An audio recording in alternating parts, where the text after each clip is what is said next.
So you come out the back door, the cottage like this. Roscoe, get outside. You don't live here. You let Roscoe get outside now. Roscoe.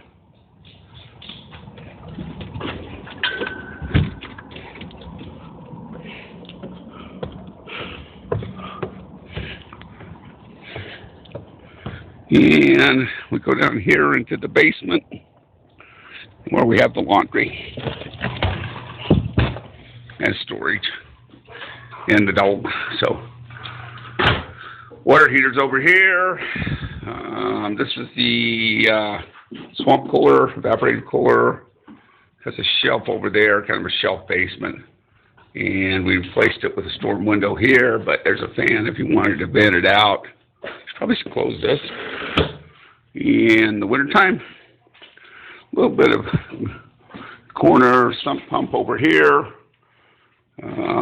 Washer and dryer comes with the apartment or the rental cottage. Anyway, so it's probably about, I don't know, 612 by 12 by 12.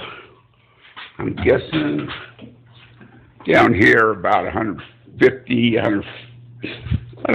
square feet, 150, 200 square feet. Little shelf, keep your laundry detergent, some pallets if you want to put stuff up.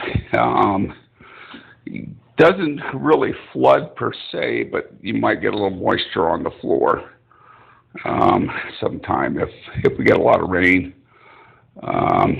We have had a little dampness occasionally, so it's best to put a couple inches off the floor. There's some plastic pallets over here too you can use to put stuff off the floor. Anyway, that's the basement. So let's just paint it. Nah, ain't worth it. Comes out, and then we go back up this way. Ramp, a little slippery and when wet, but it's painted with sand in the paint, but it's steep. And the front door of the cottage.